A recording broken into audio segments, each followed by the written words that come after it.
Welcome to Saravanas kitchen. இன்றைக்கி நம்ம பனிவரகு அடை எப்படி ரெடி பண்ணுறதுன்னு பார்க்கலாம். இதுக்கு ஒரு கப்பு போல் பனிவரகு எடுத்திருக்கேன்.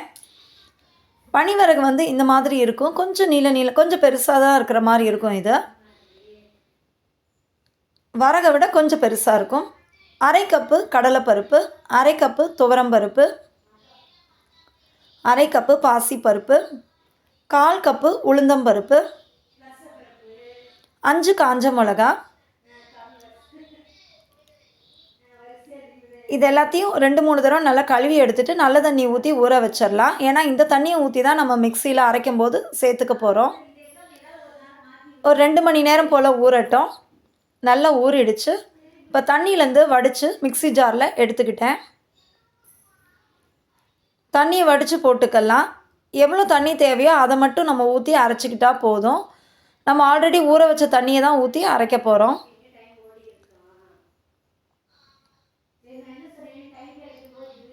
தேவையான அளவு உப்பு இதிலையே சேர்த்துடலாம். எல்லாத்துக்கும் எவ்வளோ தேவையோ அந்தளவுக்கு உப்பு நம்ம இதிலையே சேர்த்துடலாம். 1/2 ஸ்பூன் சீரகம், 1/4 ஸ்பூன் மிளகு, 1/2 ஸ்பூன் சோம்பு, 1 ஸ்பூன் அளவுக்கு இஞ்சி பூண்டு பேஸ்ட்டு போட்டுக்கலாம். இப்போ நம்ம ஊற வச்ச தண்ணியை கொஞ்சமாக ஆட் பண்ணிவிட்டு மிக்சி ஜாரில் அரைச்சி எடுத்துக்கலாம். நீங்கள் நிறைய ஊற வைக்கிறீங்கன்னா கிரைண்டரில் கூட நீங்கள் அரைச்சி எடுத்துக்கலாம். இப்போ நான் எல்லா செட்டையும் அரைச்சி எடுத்துட்டேன். 2 தடவை அரைச்சி எடுத்தேன். தேவையான அளவு பெருங்காயத்தூள் போட்டுக்கலாம். போட்டுட்டு கொஞ்சமாக தண்ணி ஆட் பண்ணிட்டு நல்லா கலந்து விட்டுறலாம். நம்ம தேவையான உப்பெல்லாம் முதல்லையே ஆட் பண்ணிட்டதுனால நான் இப்போ பெருங்காயத்தூள் மட்டும்தான் ஆட் பண்ணியிருக்கேன். நல்லா கலந்து விட்டுட்டு கொத்தமல்லி தழை நல்லா பொடியாக கட் பண்ணி சேர்த்துக்கலாம். கொஞ்சமாக கருவேப்பிலை அதையும் கட் பண்ணி சேர்த்துக்கலாம்.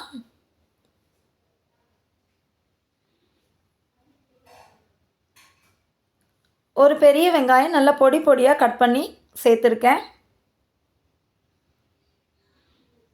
இப்போ இது எல்லாத்தையும் நல்லா மிக்ஸ் பண்ணிக்கலாம். நல்லா மிக்ஸ் பண்ணி வச்சுட்டு தோசை தவா அடுப்பில் வச்சுட்டேன். நல்லா சூடாயிருச்சு. இப்போ இதில் ஒரு கரண்டி போல் மாவு எடுத்து நம்ம ஊற்றிட்டு ஸ்ப்ரெட் பண்ணி விட்டுறலாம். சுற்றி எண்ணெய் கொஞ்சம் ஊற்றி விட்டுறலாம்.